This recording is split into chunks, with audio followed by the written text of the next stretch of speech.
Ensemble jusqu'à 14 heures. Au sommaire, bien sûr, la dispute entre Natacha Polony et Raphaël Glucksmann. Et puis, avons-nous besoin d'utopie? Lui en a imaginé une utopie nocturne et avant de passer la nuit la plus longue de l'année, une nuit de fête, peut-être. Nous en débattrons avec le philosophe Michael Fessel, qui sera notre invité dans une quinzaine de minutes. France Inter. Question politique. Ali Babi. D'abord le duel Natacha Polony-Raphaël Glucksmann. Bonjour Natacha. Bonjour. Bonjour Raphaël. Bonjour. Dernière émission de l'année 2017 et on va revenir sur quelques-uns des temps forts de cette année qui s'achève. Une année folle en politique et qui s'est conclue comme vous savez. 6 secondes, 5 secondes, quel est le choix des Français? Il est 20h. Voici le nouveau président de la République et c'est Emmanuel Macron avec 65,1% des suffrages qui arrive en tête et qui devient donc le nouveau président de la République. Et c'était déjà la voix de Laurent Delahousse qui annonçait donc la victoire d'Emmanuel Macron. Natacha Polony, que retenez-vous de cette année? Et d'abord de cette année politique, est-ce que vous avez vu vos certitudes, vos convictions politiques ébranlées? Non, pourquoi? Parce que ça a été une année folle, parce Oui, ça a que été. les grands partis, les grands clivages semblent avoir été bouleversés, remis en cause.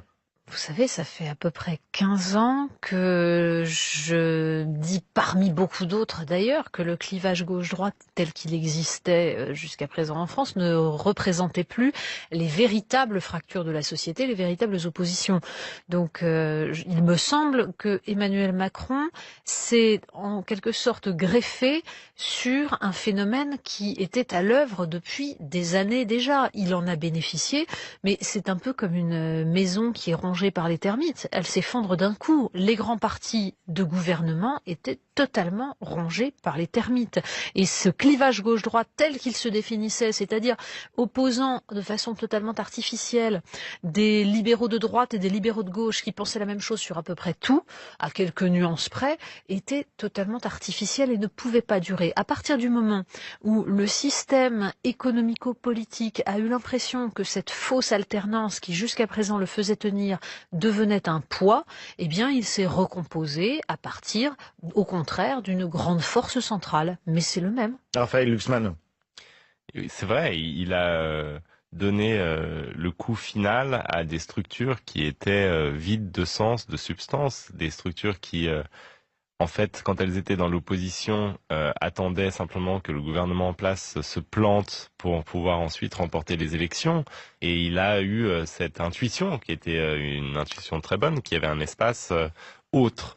Et il a, ce faisant, cassé ce mouvement de balancier qui, c'est vrai, empêchait la création ou la production d'idées nouvelles ou d'horizons nouveaux. Et donc, il y a quand même une année assez importante dans notre vie politique qui s'est écoulée, bien plus importante que l'année 2012 et bien plus importante que l'année 2007. Et c'est important de le noter, c'est-à-dire que désormais... Il faudrait la comparer à quoi? À quelle année? Quel moment de rupture? Je joue pas au jeu des comparaisons historiques, mais par contre, ce qui est certain, c'est qu'elle est une rupture. Et donc, elle va obliger les gens à penser. Ce qui n'était pas une chose qui se faisait naturellement dans les partis politiques traditionnels. Non, ça fait très longtemps que le Parti socialiste pensait plus beaucoup. Et donc là, les gens sont obligés de penser. Ceux qui soutiennent Emmanuel Macron vont devoir penser quand même à mettre en place leur ligne politique qui n'était pas évidente en France encore. Et d'autre part, ceux qui refusent l'offre d'Emmanuel Macron, eh bien, vont devoir penser autre chose. Parce que comme il n'y a plus de mouvement de balancier, qui profiterait d'une chute d'Emmanuel Macron? C'est pas du tout évident aujourd'hui. Est-ce que ce sera la droite? Est-ce que ce sera la gauche? Est-ce que ce sera Mélenchon? Ou est-ce que ce sera Le Pen? On ne sait pas. On n'en sait rien. Natacha Polony. Ce qui me semble tout de même important à ne pas négliger, c'est le fait que l'avènement d'Emmanuel Macron, qui donc résulte de la recomposition du même système politique et surtout économique, qui a voulu se perpétuer, cet avènement ne change rien aux problèmes qui existaient avant. Alors, Emmanuel Macron... Mais vous en parlez comme si cette victoire était inéluctable. Vous le pensez, ou est-ce que c'est Disons qu'il est assez frappant. l'issue d'une succession d'événements de hasard complètement délirants au cours de cette année politique? Bien sûr qu'il y a eu des hasards, mais sont-ce réellement des hasards? C'est-à-dire, est-ce que l'affaire Fillon était réellement un hasard?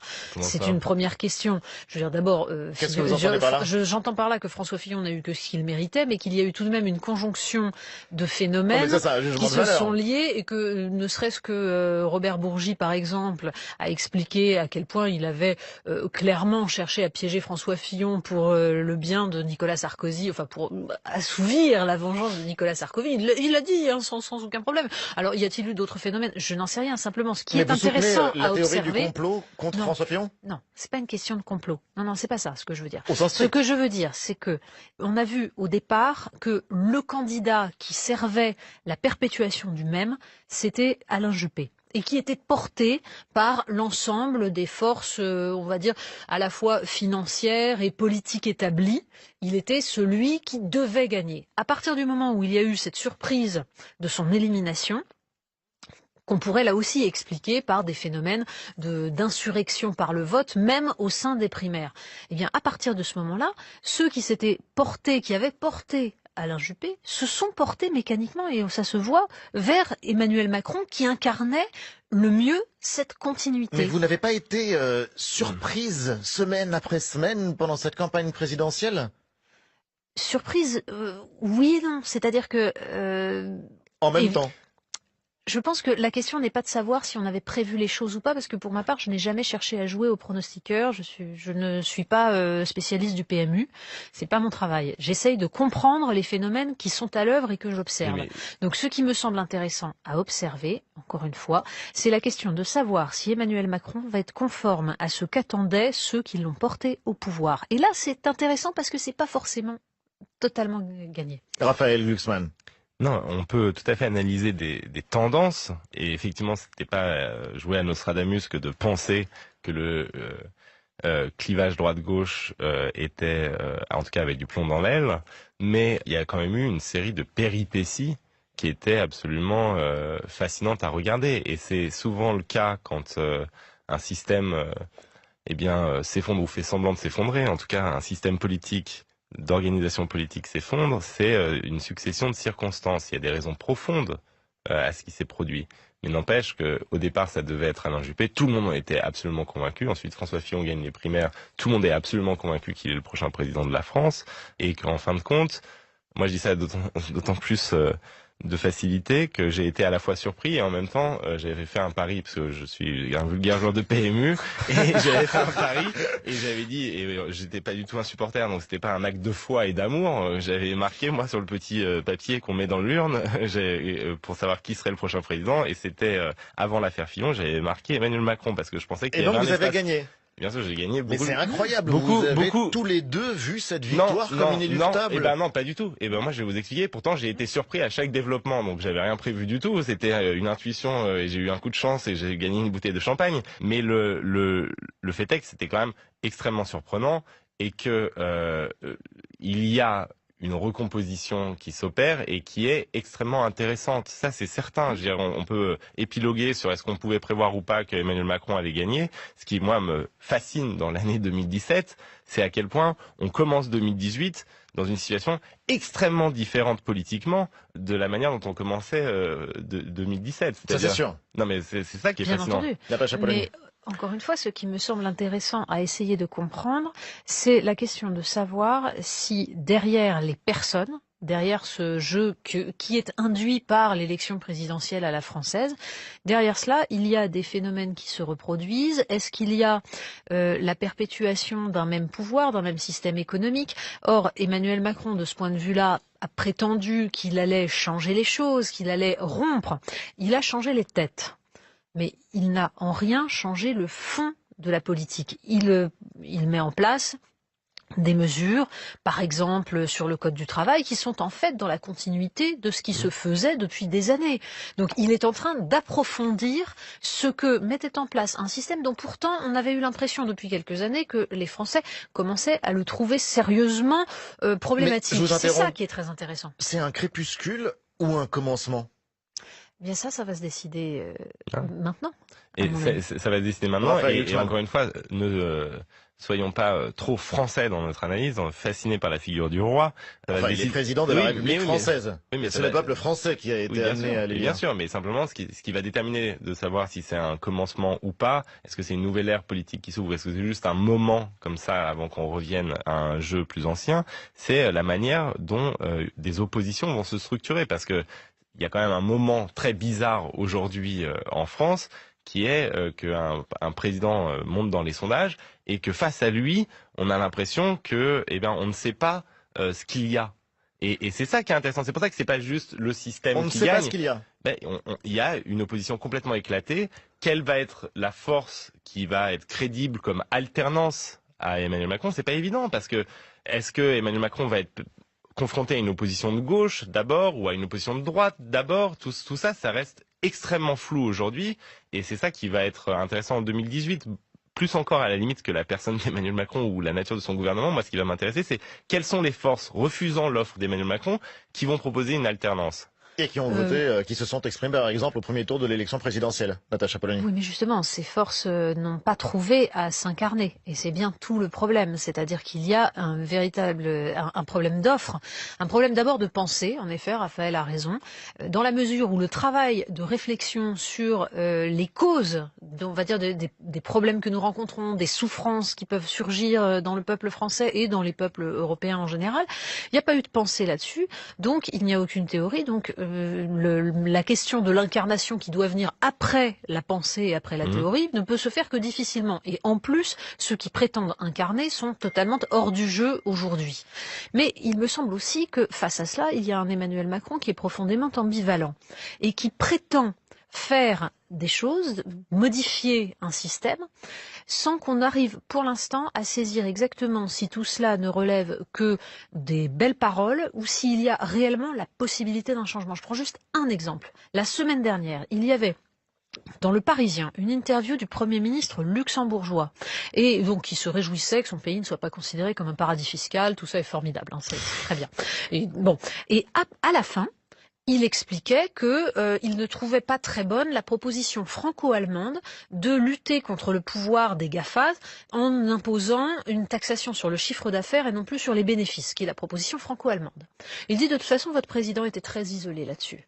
Alors les journalistes du Parisien lui disent « Mais tout de même, c'était une proposition franco-allemande. Bien évidemment, Berlin a soutenu la France. » Et là, le Premier ministre luxembourgeois répond « Je ne veux pas rentrer dans les détails, mais je peux vous dire que votre président était très très isolé. » Vous faites très bien. Ça révèle, l'accent luxembourgeois, n'est-ce pas?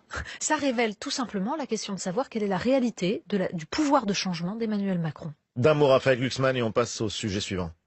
Évidemment, la grande question, c'est est-ce que Macron peut développer un partenariat avec d'autres forces en Europe pour changer la donne? Et là-dessus, on a le droit d'être sceptique.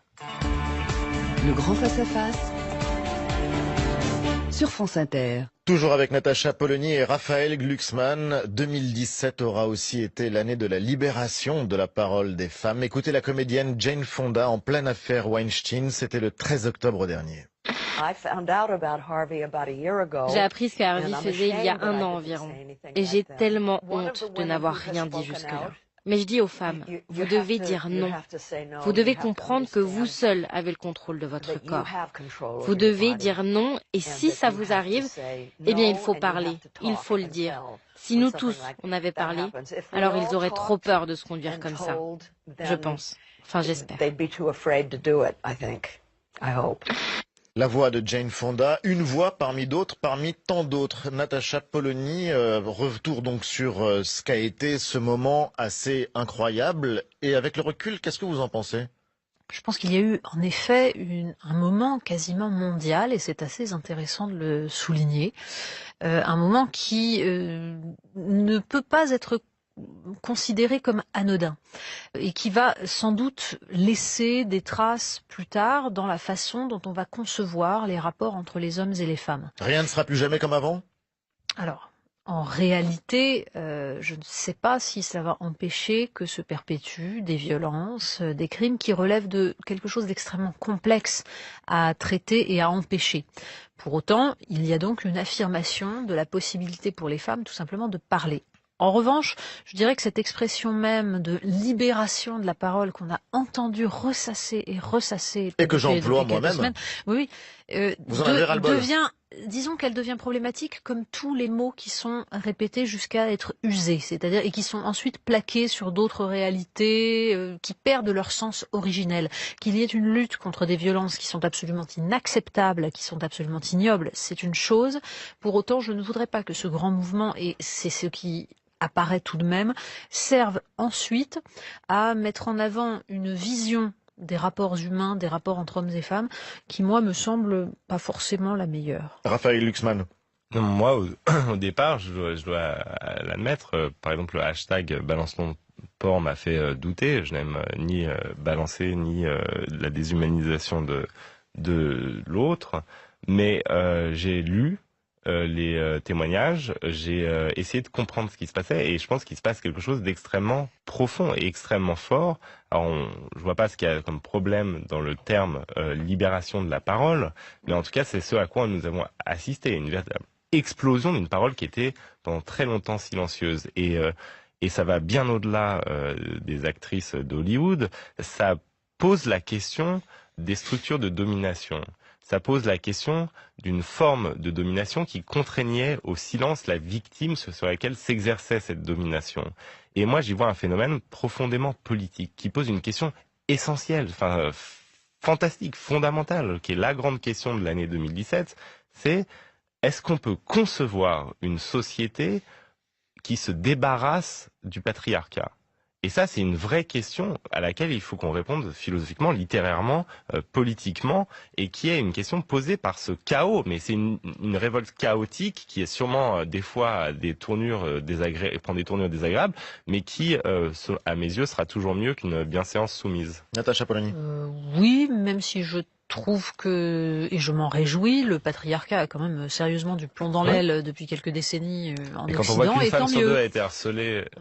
oui, mais encore une fois, je disais que cet usage intensif de l'expression libérer la parole me dérange parce que on le voit appliqué à absolument tout aujourd'hui comme une forme d'extension. Non, mais il y a eu une libération de la parole des femmes.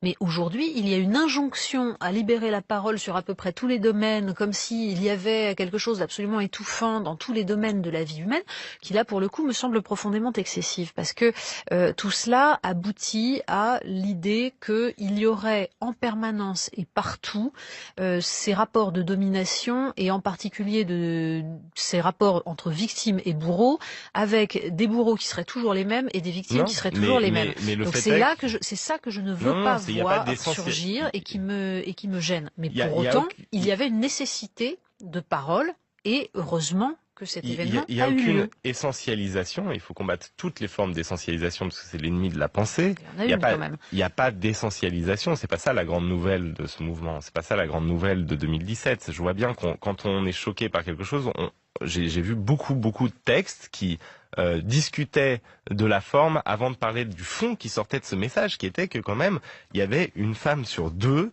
en France en 2017 qui avait été sexuellement harcelée et que donc cette explosion, cette mort du silence ou cette sortie du silence, c'est libération de la parole, ça va pas, eh bien a une signification extrêmement forte. Et encore une fois, c'est normal qu'ensuite on soit inquiet. Moi, je n'y vois pas un triomphe du puritanisme. Moi, j'y vois une forme de libération, effectivement, d'émancipation. Et ensuite, qu'est-ce qu'on fait de ça ? Et ça, c'est une vraie question à explorer. Parce que, mine de rien, on vit dans une société patriarcale depuis extrêmement longtemps, depuis toujours. Et on n'a pas de modèle auquel se raccrocher, en fait. Natacha Polony. On ne vit plus tout à fait dans une société patriarcale en France. Et encore une fois, il faudrait arrêter de faire comme si rien n'avait évolué. Et pas assez la évolué. question, non mais pas assez.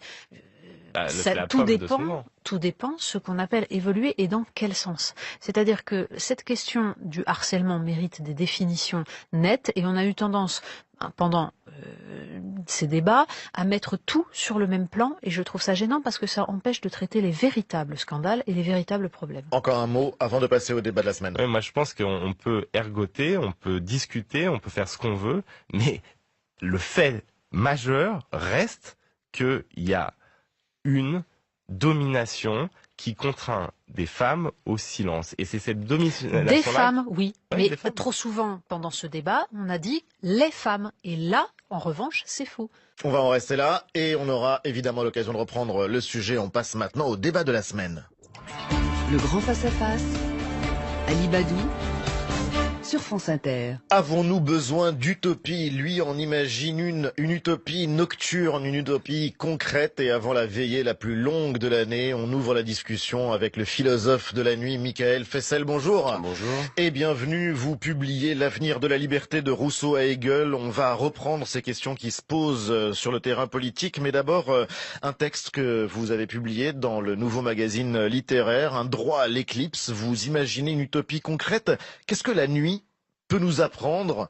Qu'est-ce que la nuit peut nous donner à imaginer de différent par rapport à l'organisation sociale diurne, celle que nous vivons la journée? La nuit, c'est une utopie, mais effectivement, vous l'avez dit, une utopie concrète, parce qu'elle ne donne pas tellement à imaginer, elle donne surtout à percevoir les choses autrement, et en général dans une forme de clair-obscur. Autrement dit, la nuit, c'est la chose la mieux partagée du monde. On peut pas dire qu'elle est dans un nulle part. Utopie, ça veut dire nulle part. Nous la vivons tous les jours, à chaque fois que le soleil se couche, mais ce qu'elle fait, c'est qu'elle altère quand même nos manières de voir, nos manières de percevoir aussi, et de ce point de vue, elle a une dimension utopique, parce que c'est souvent la nuit que s'expérimentent des expériences, des manières de vivre, des manières d'être ensemble qui sont un peu alternatives à celles du jour. C'est-à-dire que dans la nuit, on peut imaginer une alternative au réel, une alternative au fait social que nous vivons. Si le réel est dominé par le jour, c'est-à-dire en réalité aujourd'hui essentiellement par le fait d'être scandé par le temps de travail, par une certaine lumière aussi, une exigence aussi de transparence qui traverse toutes nos sociétés, alors de facto la nuit c'est un moment, tant qu'elle est préservée bien sûr, c'est un instant, c'est un temps dans lequel toute cette lumière blafarde qui nous assaille un peu le jour et nous enjoint de travailler, d'être aussi peut-être un peu soumis à des contraintes, disons, de manière politique, eh bien la nuit, elle est l'instant dans lequel nos corps peuvent peut-être un petit peu percevoir d'autres possibilités. Ce n'est pas non plus un hasard si quantité, disons, sinon de révolution, du moins de transformation politique, se sont d'abord élaborées dans le clair-obscur, d'abord pour ne pas être captés par les pouvoirs en place. La nuit du 4 août 1789, par exemple, vous avez d'autres idées en tête pour camper le paysage, des moments de fête? Il y a des nuits, le 14 juillet a été nocturne, la prise de la Bastille, j'entends. Il y a des fêtes aussi diurnes et des fêtes nocturnes. Les fêtes diurnes, elles sont en général centrées autour d'un roi ou d'un DJ. Après tout, c'est la même chose, mais il y a un centre. Et moi, ce qui m'intéresse beaucoup dans la nuit, c'est que contrairement à la lumière, l'obscurité n'a pas de centre. Par conséquent, nous sommes dans une nuit. La nuit est égalitaire, si vous voulez, je dirais par définition, parce que nous pouvons y occuper aussi bien la part de l'ombre que la part de la lumière. Une fête nocturne qui serait un peu, nous sommes le 31 décembre, une fête nocturne qui serait un peu ratée, qui ne serait pas fidèle en tout cas à la nuit, c'est une fête qui s'organiserait autour d'une lumière unique, autour d'un centre. Un contre-exemple, Emmanuel Macron au soir de l'élection présidentielle du deuxième tour, quand il se rend au Louvre, on a un moment d'organisation autour du centre, autour du roi monarque. Oui, c'est la centralité, disons, à la fois monarchique et de la Ve République. C'était justement illuminé. Il y avait un jeu de lumière extrêmement frappant et peut-être n'était-ce pas anodin que la nuit ait tendance à disparaître dans les sociétés modernes puisque la pollution par la lumière nocturne est en train d'abolir la possibilité même de voir les étoiles, d'être renvoyé à l'immensité qui nous dépasse. Mais vous avez prononcé le mot de transparence et en fait ce qu'il y a de très intéressant dans la façon dont vous construisez cette opposition entre le jour et la nuit, c'est que la nuit, c'est aussi le moment de l'intime et de la complexité, c'est-à-dire le moment où, par opposition à cette transparence qui est profondément néolibérale et qui s'appuie sur l'idée qu'il y a des contrats et que ces contrats sont clairs et qu'on est sommé d'être toujours conforme avec soi-même, eh bien, l'intimité, c'est le moment où, justement, parfois, on est en contradiction avec soi et où on ne ressemble pas forcément à ce que l'on montre à l'extérieur. Et c'est ça qui est aussi en danger aujourd'hui dans l'espace néolibéral.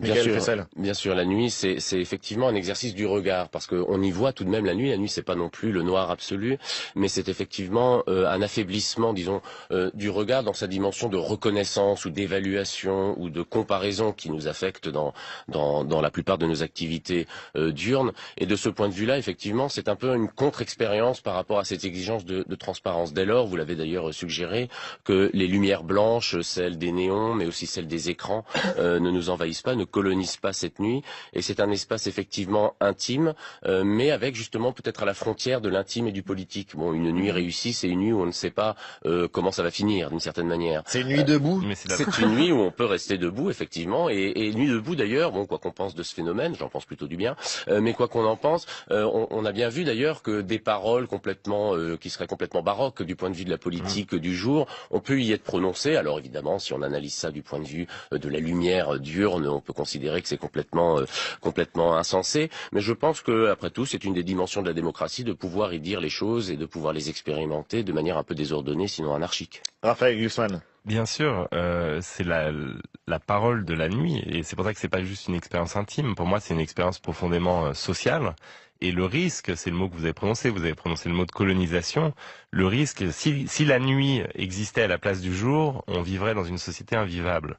Mais le problème, c'est que la colonisation de la nuit par le jour peut rendre notre société tout aussi invivable que la colonisation inverse. Et il y a donc des frontières entre la nuit et le jour qui sont à respecter. Qu'est-ce que vous entendez par la colonisation de la nuit par le jour ? Eh bien, le fait qu'on peut, par exemple, vivre une nuit en étant éveillé, en allant quelque part, mais qu'on a adopté les mêmes codes que ceux de la journée, et se comporter en ayant peur du regard que porte l'autre sur soi, et donc rater la nuit, et c'est un risque qui est un risque de conformisme. Vous savez, il y a des grands mythes comme ça qui structurent la civilisation, et notamment celui d'Antigone. Antigone, c'est le respect d'une frontière, le fait d'imposer à la loi du jour de respecter la frontière d'une loi nocturne que la loi du jour ne peut pas ne doit pas soumettre. Et c'est quelque chose qui aujourd'hui est très difficile à comprendre, parce qu'en fait on a tendance à garder les yeux du jour la nuit. Tout à fait. D'ailleurs, ce qui marque la dimension politique de la nuit, c'est un mot qu'on emploie à la fois dans la sphère politique et puis dans la sphère qui définit notre rapport au temps, c'est alternance. Il y a une alternance entre le jour et la nuit, ce qui signifie que l'être humain n'est pas un animal ni diurne ni nocturne. Il est capable, comme il est omnivore, il est omnitemporel. Et évidemment, cette capacité finalement qu'ont les hommes aussi à modifier leur regard. Il y a une phrase que j'aime beaucoup dans La maman et la putain de Jean Eustache, où Alexandre, joué par Jean-Pierre Léaud, dit: vous savez comment les gens sont beaux la nuit. Alors évidemment, les gens ne deviennent pas beaux la nuit. Par contre, nos regards, les regards qui portent sur eux la nuit, comme ils sont des regards un peu moins inquisiteurs, un peu moins perçants, puisqu'on y voit moins bien, sont peut-être aussi des regards plus indulgents. Et de ce point de vue, je crois qu'il faut effectivement se méfier de cette tendance propre, disons, aux sociétés néolibérales à vouloir qu'il fasse jour tout le temps, parce qu'effectivement, le temps, dans un système capitaliste, il est exploitable 24 heures sur 24 et 7 jours sur 7. La nuit, toutes les vaches sont noires. Mais question toute bête, la nuit pour vous, c'est la subversion, notamment la subversion de l'ordre capitaliste.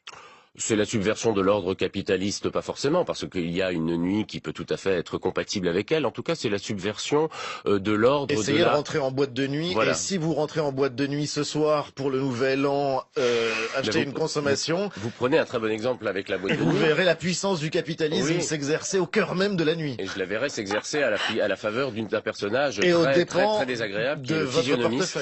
Oui, le portefeuille, mais d'abord le physionomiste. Et le physionomiste, devant la boîte de nuit, devant le bar, qui va décider qui a le droit de rentrer, qui n'a pas le droit de rentrer, c'est l'œil du jour qui se porte sur les habitants de la nuit. Parce que c'est celui qui va, en fonction, disons, d'un certain accoutrement, d'une certaine manière d'être, faire des hypothèses voire d'une couleur de peau. Voire d'une couleur de peau, bien évidemment. Décider par avance de qui a le droit à rentrer dans le sérail. Et c'est une manière, disons, de jouer la comparaison sociale, la comparaison ethnique, là où, en principe, la nuit devrait être un petit peu un relâchement par rapport à cette obligation dans laquelle nous sommes de nous comparer en permanence. Il y a dans la nuit un potentiel qui est donc un potentiel transgressif qui vient du fait que disons symboliquement, l'ordre social n'y est plus visible, vous le dites très bien. Ce qui est aussi le fait, par exemple, du moment carnavalesque tel qu'il a pu exister, notamment au Moyen-Âge, et puis qu'on retrouve chez Rabelais. C'est-à-dire le moment où il n'y a plus de contrôle social et où on peut renverser les choses. Là aussi, nous sommes dans une société qui, petit à petit, essaye d'empêcher ce moment-là, d'empêcher la possibilité notamment pour le peuple, à un moment donné, reprendre le pouvoir. On le voit très bien dans la façon dont le rire est aujourd'hui aussi, de nouveau contrôlé. Exactement comme la nuit l'est aussi, comme on impose des codes absolument partout sur ce qui se fait et ce qui ne se fait pas. Michael Fessel. Le carnaval, c'est effectivement la capacité, puisqu'encore une fois il fait obscur, il faut toujours partir de ce fait élémentaire, de renverser les hiérarchies diurnes, c'est-à-dire que le fou devient le roi prend la place du fou, et que cela se passe la nuit, évidemment, n'est pas du tout hasardeux. Après, je ne dirais pas non plus que la nuit est devenue totalement aujourd'hui inhabitable. Évidemment, il y a des tensions ou des tentations fortes dans le présent, parce que nous en avons aussi les moyens techniques d'illuminer cette nuit d'une lumière blafarde permanente. Mais il me semble, en tout cas j'en ai l'expérience peut-être ailleurs qu'en France, cela dit, que la nuit continue à être quand même un espace dans lequel s'élaborent des formes d'expériences alternatives, des discours. Je pense toujours à ce qui se passait à Paris. Alors c'est vrai que c'est au 19e siècle, ça n'est pas forcément très comment dirais-je, optimiste, mais c'était au 19e siècle que les ouvriers saint-simoniens, ils travaillaient le jour, ils n'avaient pas le choix, mais ils se réunissaient la nuit, non pas pour dormir, mais pour étudier. Et étudier la nuit, ça veut dire aussi boire, ça veut dire aussi faire la fête. Il y a plus cette espèce de frontière entre le sérieux et le désuet. Et de ce point de vue-là, reconquérir cette part, disons, maudite, comme disaient certains philosophes, ou cette part en tout cas d'altérité, d'utopie, me paraît être un objectif qui peut être défendable aujourd'hui. Ça existe aussi à Berlin, ville que vous connaissez très bien. Ça existait en tout cas à Berlin, même si les normes s'appliquent de plus en plus à ce qui relevait de l'ordre de la fête et de la transgression. Mais à part ce soir, 31 décembre, Nouvel An, la nuit c'est fait pour dormir, non? Pour reconstituer sa force de travail? Oui, moi je ne sais pas, parce que c'est le 31 décembre en général où je dors, parce que comme c'est la fête obligatoire et qu'en plus il y a cette espèce, bon là c'est très subjectif ce que je dis, mais d'angoisse des 12 coups de minuit, le moment du bilan, tout ça c'est véritablement quelque chose qui n'est pas forcément... C'est une angoisse les 12 coups de minuit? Je sais pas, oui, il y a quand même quelque chose, une espèce de, là j'en parle psychologiquement, de sacralisation du moment qui s'arrête, qui se termine. Alors après minuit, peut-être qu'on peut se réveiller et essayer de voir vers l'ailleurs ou vers l'utopie. Raphaël Glucksmann. Non, mais la nuit, à mon avis, n'est pas faite uniquement pour dormir, parce que effectivement, s'il y a un horizon collectif mobilisateur, la nuit c'est le moment où l'avenir politique se dessine. Et c'est ça qui nous intéresse aujourd'hui, c'est est-ce qu'il y a encore des horizons qui permettent justement de ne pas dormir la nuit et de se mobiliser et de dessiner les révolutions. Je n'entends pas les révolutions au sens de il y aura une guillotine sur la place de la Concorde, mais les évolutions, en tout cas les changements de demain. Et c'est ça, à mon avis, qui rejoint la question qu'on posait tout à l'heure sur le bouleversement de la scène politique. En gros, si vous avez des structures politiques parfaitement établies et un balancier parfaitement métronomique, eh bien, la nuit est clairement faite pour dormir, pas pour parler de politique. Mais aujourd'hui, justement, ce champ de ruines qu'est la gauche aujourd'hui, c'est peut-être le moment de, justement, à nouveau passer des nuits à autre chose que dormir. Michael Fessel. Certainement. Bon, la nuit, elle est toujours associée d'ailleurs un petit peu à la mythologie de la gauche. On parle du grand soir, on parle aussi de l'aube nouvelle. Alors évidemment, nous sommes un peu sortis, pour d'excellentes raisons, de cette conception très... il y a aussi l'aube dorée pour... Il y a aussi l'aube dorée, oui. Alors là, évidemment, c'est l'autre... C'est vrai que les nazis étaient aussi très friands de la nuit. Oui, alors mais la nuit nazie, c'est la nuit des fêtes de Nuremberg, c'est la nuit illuminée quand même. C'est la nuit extrêmement hiérarchisée, ordonnée. Il y a quand même un caractère plutôt anarchique dans la nuit, en tout cas que j'essaie de valoriser.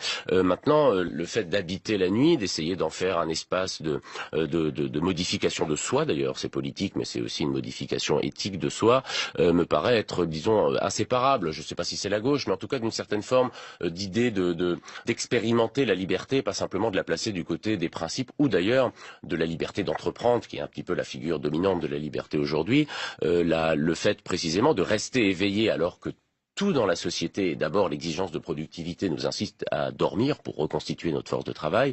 Le fait de rester éveillé ne constitue pas du tout une forme de résistance, mais constitue déjà une forme au moins de remise en cause un peu subjective de ce trio qui était dénoncé déjà en 68, métro, boulot, dodo.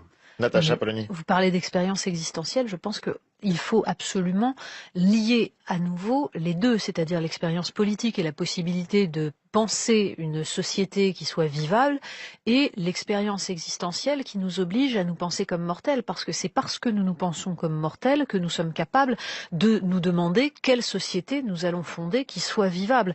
Et c'est sans doute aussi symboliquement la nuit que l'on peut vivre cela, ne serait-ce que parce que, je le disais tout à l'heure, on voit les étoiles, le silence éternel de ces espaces infinis mais frais, c'est la meilleure manière de se souvenir qu'il y a une urgence, de se souvenir qu'il est absolument fondamental de construire un monde qui soit meilleur ici et maintenant. Michael Fessel. La nuit, effectivement, là on en a parlé pour l'instant dans sa dimension ou festive ou plutôt utopique, c'est aussi un moment dévolu à certaines formes d'angoisse. Et la figure parmi les noctambules, il y a aussi l'insomniaque, c'est-à-dire celui qui précisément aborde la nuit comme déjà une sorte d'annonce de la possibilité de ne pas se réveiller, pour le dire simplement, comme un néant absolu, un noir absolu. Alors effectivement, toute la question c'est de savoir si cette angoisse, comme toute forme d'angoisse que vous avez appelée la mortalité, nos sociétés les révoquent, les dénient au profit d'une sorte de sculpture de soi ou de rêve éternitaire, comme on trouve même dans certaines formes de transhumanisme, de jour éternel. Bon, alors il me semble que ce fantasme d'un jour qui ne s'arrête pas, d'un jour ou d'une lumière qui ne s'éteint plus jamais, ce qui est d'ailleurs la caractéristique de certains néons, là c'est l'utopie au mauvais sens, quoi. C'est l'utopie telle qu'elle veut transformer le monde, ça c'est très bien, mais elle veut le transformer pour, au fond, en faire un système dans lequel plus aucune nouveauté, plus aucun événement ne peut se produire. Et ce qui caractérise, à mon avis, cette lumière blanche, c'est que rien ne peut s'y produire de nouveau. C'est d'ailleurs toute la réflexion qui nous a conduit pour le premier numéro du magazine littéraire à faire un dossier sur les utopies. C'est de se dire que d'un côté, on se plaint que nous n'avons plus d'utopie, mais en réalité... Qui s'en plaint? Mais en réalité, attendez, mais en réalité, il y a des utopies. Il y a des utopies et elles sont à l'œuvre. Et pour la première fois, d'ailleurs... Des utopies à l'œuvre dans le réel. Oui, alors, après, je vais me faire l'avocat de votre diable et apporter un peu du sens. Bien sûr. Laissez-moi finir. Ah, ne vous inquiétez pas. Il y a des utopies à l'œuvre dans le réel. Pour la première fois, ceux qui produisent les utopies les plus puissantes de notre temps, ce ne sont pas ceux qui n'ont rien et qui rêvent donc d'un monde où ils auraient tout, ou en tout cas tout serait partagé, mais les vraies utopies qui sont à l'œuvre, c'est l'utopie transhumaniste des GAFA, et c'est quelque chose où les utopistes, ceux qui écrivent un projet d'avenir, qui est effectivement un projet de jour éternel, eh bien, ont en plus les moyens financiers de le réaliser.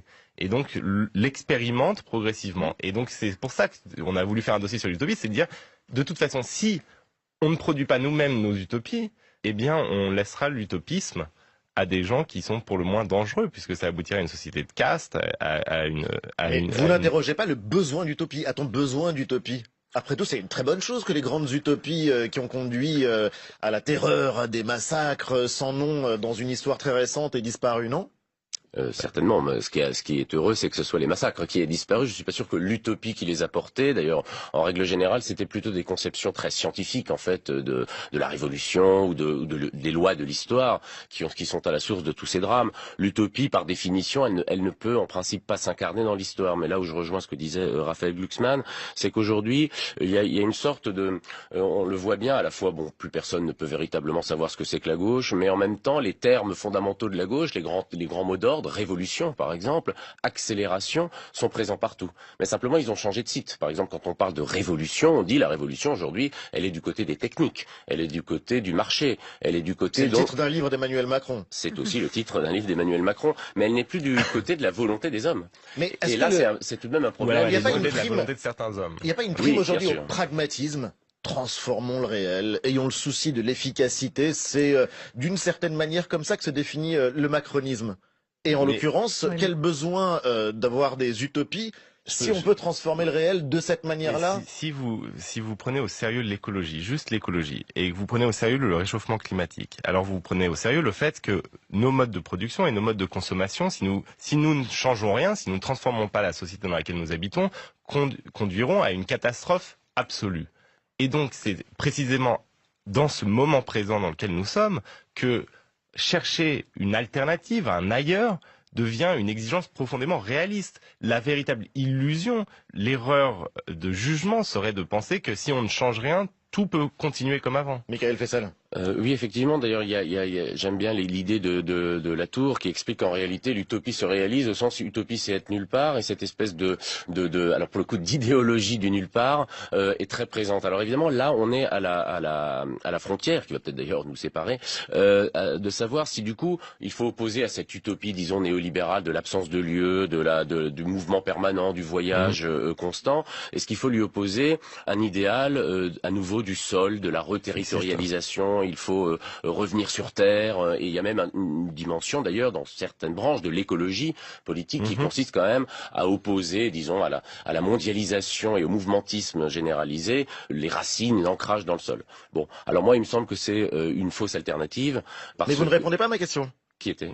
Quel besoin d'imaginer des utopies quand on peut transformer le réel de manière pragmatique?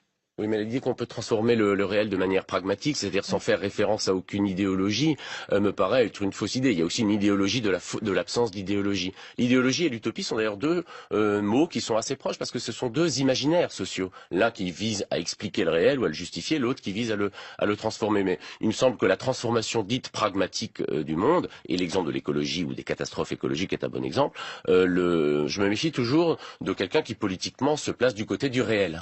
C'est surtout que celui qui se place du côté du réel, en fait, renonce à le transformer. Et simplement, il manque un mot peut-être entre utopie et idéologie, c'est le mot d'idéal. Et c'est l'idée que l'on peut se fixer un idéal, sachant qu'on ne l'atteindra peut-être pas, mais qu'au moins on va essayer de s'en rapprocher. Et elle est là la véritable transformation. Simplement, le problème qu'il y a eu sans doute dans les utopies qui sont nées, que ce soit d'ailleurs les utopies classiques ou les utopies qui ont voulu s'appliquer au XXe siècle, c'est qu'elles partaient d'un être humain qui était un être humain totalement éthéré, totalement non conforme à ce qu'est l'être humain, avec sa noirceur, sa complexité, ses limites. Et d'ailleurs, c'est ce qui est frappant aussi dans les nouvelles utopies, les utopies transhumanistes, c'est que ce qu'elles cherchent à gommer dans l'être humain, c'est l'imperfection. C'est ce qui ne marche pas, c'est ce qui ne peut pas être comptabilisé, ce qui ne peut pas être tout simplement normé. D'un mot, votre utopie, l'utopie de la nuit, c'est une utopie où les hommes sont égaux ou d'abord une utopie où les hommes sont libres? Je dirais les deux, mon capitaine, parce que justement, l'idée qu'il faudrait opposer ces deux notions, ou qu'elles soient en elles-mêmes contradictoires, voire même fondamentalement distinctes, me paraît être une idée fausse, à moins qu'on considère qu'il est possible d'être libre dans un monde dans lequel les autres ne le sont pas. Et c'est juste ça, c'est la conception, je dirais, à la limite libérale de la liberté qui est respectable. C'est la liberté des uns s'arrête là où commence celle des autres. C'est une conception qui est justement un peu limitative, je dirais, de la liberté. J'aurais plutôt tendance à penser que la liberté des uns commence là où commence celle des autres, que c'est une dimension donc égalitaire en ce sens que c'est collectivement qu'on s'émancipe d'un certain nombre de nos contraintes, mais que le faire seul dans son coin, à la faveur d'ailleurs des lois du marché sur lesquelles nous n'avons pas de prise, ne me paraît pas être un bon modèle de liberté. C'est une belle manière de conclure cette émission, Michael Fessel. Merci infiniment. L'avenir de la liberté, c'est le livre que vous avez publié récemment.